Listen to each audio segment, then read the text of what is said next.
Pozdrav ljudi, dobrodošli u novu epizodu Kompasa. U današnjoj epizodi ćemo samo kratko ispričati neke 3 stvari koje vam mogu pomoći ako imate psa koji kad ostaje sam, kad svi odlazite od kuće, psu bude neugodno, može čak i uništava stvari. Zna se ljudima događati da laju, zavijaju pa se susjedi bune, ima svega.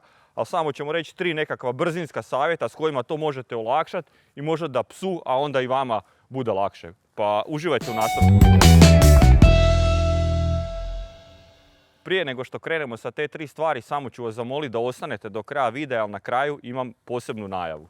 Krenimo mi s ove 3 stvari. Prva stvar kako možete olakšati ostanak svom psu kod kuće je ta da mu ostavite upaljen radio ili TV. Zašto? U svakodnevnoj interakciji sa svojim psom, kad ste vi svi kod kuće, kad je obitelj kod kuće, uvijek je nešto upaljeno, uvijek su tu prisutni nekakvi zvukovi.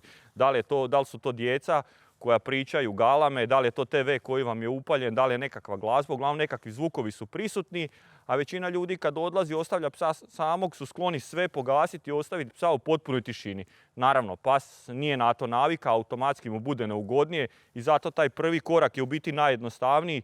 Ostavite psu upaljen ili radio ili TV, uglavnom nešto da tu budu prisutni nekakvi zvukovi, automatski će to njemu biti ugodnije. Druga stvar, psi su majstori povezivanja, zaključivanja. Svi mi imamo svoje nekakve rituale kad odlazimo na posao. Da li je to uzimanje ključeva, oblačenje, koliko god se nama te nekakve sitnice i ti nekakvi mikropokreti činili nebitnima, psi to prepoznaju i povezuju. Povezuju s time da ćete vi otići, da će ostati sami nekako vrijeme. Ono što tu možete napraviti je da iz te nekakve rutine, tipa uzimanje ključeva, mobitela, spremanje u džep, uzmete mobitel, spremite ga u džep i vratite se na krevet i ostanete sa svojim psom, znači ne odete odmah van. Ista stvar je i sa obućom.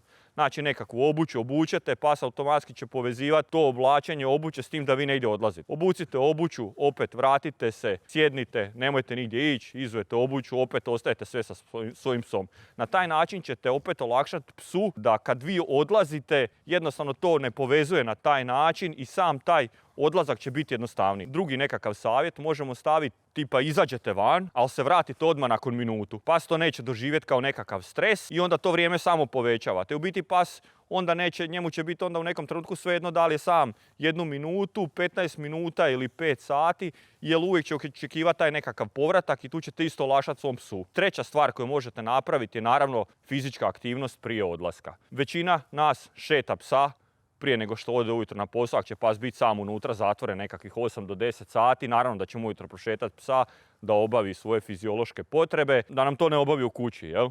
Ali ono što možete dodatno napraviti je nekakav, ajmo reći to, mali trening. Šta to znači? Znači nekako fizički izmoriti psa. Da li će to biti bacanje loptice, da li će to biti neko kratko istrčavanje biciklom, da li će to biti istrčavanje štapom, isto nekako bacanje, šta god, čisto da mu napravite nekakvu fizičku aktivnost, da odradite nekakav mali trening. Pas će biti samim time umorniji nego od obične šetnje i automatski će biti mirniji kad vi odete i ostavite ga samog. Nadam se da je ovo pomoglo, kažem, ovo su 3 nekakve stvari. Neki ljudi imaju s tim problema, neki ljudi nemaju, neki imaju manje, neki više, ali siguran sam da će jedna od ove 3 stvari svakako pomoći. Još bolje ako kombinirate sve 3, bit će i lakše i vama, bit će ugodnije i psu kad odete i ostavite ga samog. Sad ono što sam najavio na početku, došao je kraj. Ono što želim najaviti je u biti suradnju YouTube kanala Kompas sa stranicom petcare.hr gdje možete naći hranu za pse, dodatnu opremu i igračke za vašeg psa. To je samo najava. Pratite i dalje like, share, subscribe, bit će nekakvi kodovi sa popustima, tako da pratite. Hvala vam svima i vidimo se u nekom sljedećem videu. Pozdrav! Odi mišice, evo ga, ajde, bila si dobro, furaj!